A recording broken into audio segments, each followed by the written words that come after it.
Hey guys, this is Brian again. Back in the shop, going to show you some a viewer's request. It's going to be quick, simple. It's not complicated. We're going to show you how to clean out the fluid section on most any Graco, and they're going to be very similar for Titans as well. But we're going to go with the Graco today. So before we get started, talk about safety. Make sure you got your safety gear on, glasses, gloves, whatever you feel comfortable with. Make sure dealing with electrical, unplug it. Make sure your pressure's off. All of that good stuff. Don't want to get hurt. So we're going to try to make this as quick as we can. So if you got a airless sprayer and it's chugging along, chug, it's pumping, but you're getting nothing at the gun, the hose is wanting to jump, you're not getting any pressure at all, you might be getting something out of your prime hose, but when you flip it back over, you still got no pressure.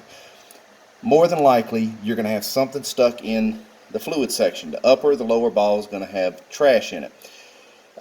This can happen right while you're spraying. It can happen as soon as you start up, at the end of a bucket, whatever the case may be. So what you're going to do, simple thing. I got this off the machine. You don't necessarily have to take it off the machine, but I'm going to do that just so you can see a little better. So first thing you're going to do is pull your intake hose off. Hit your intake with a hammer, loosen it up, and get it off. So we'll pull this off. So you got two balls. You got a lower ball. Most everybody knows about this one. And there's actually a ball in here. We're going to focus on this first. So while you got this off, you're going to look in it, make sure there's nothing in it. And if you put a little bit of liquid in here, water, paint thinner, if it holds, then the ball is actually sealing. If the water leaks out, then you know you've got an issue here.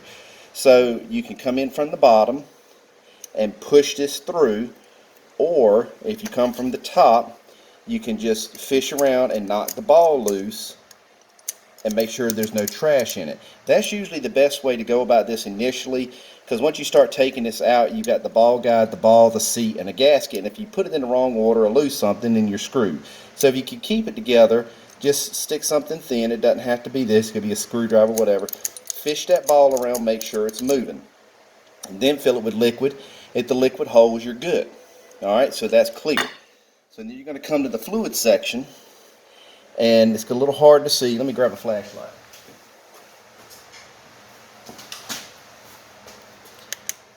There you go. So you see that little hole? There's a ball down in there. Alright, that's inside the outlet valve. And what you'll do, while the machine is still sitting in the upright or laying down, either way, you'll take something skinny and hard. And you're not going to want to look directly in this, because if there's back pressure on it, when you push that ball loose, it'll spit back at you. So don't look directly in it, but you'll push this in until it touches. Then when it touches, you're going to want to push it to see if it pops loose. It don't take much movement, but if it pops loose, it's going to spit probably. But if that ball's stuck in the down position, it's not going to function. But if you push on it and it doesn't pop, then that means probably the ball is stuck in the up position versus the down position, so you're still not going to get any pressure. So something skinny like this, you can fish it around, move it around and around that ball in there, and it will usually knock the trash out.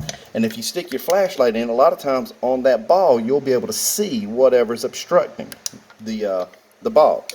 So you don't have to go to this step here, but I'm going to show you something. You'll loosen this up. We'll push this piston out. And this is an old piston, I'm just using this for demonstration, but you see how little of clearance there is in this thing. There's not much clearance between the top of that ball and that stop right there. So if that ball is stuck in the down position, you're going to get no pressure. So when you're pushing it, see if you can get a look at this. When you push it, see how little that ball moves? So if that ball's stuck down and there's a piece of trash here, then the ball can't move up. When you push it up and there's a piece of trash stuck underneath the ball can't go down. But it doesn't take much, because you see that's a very small clearance right there. But that's pretty much all you got to do. I don't recommend taking the piston out if you can help it, but if you have to, you got to do what you got to do to get the job done. But once you've cleared out both balls, put it back together and get it on. Hit this with a hammer, get it good and tight. Put your intake back on, and everything's back together. You should be good to go at that point and have at it. Any questions, any requests, comments, or whatever, please drop me a line. I'll see what I can do to help you out. Thank you.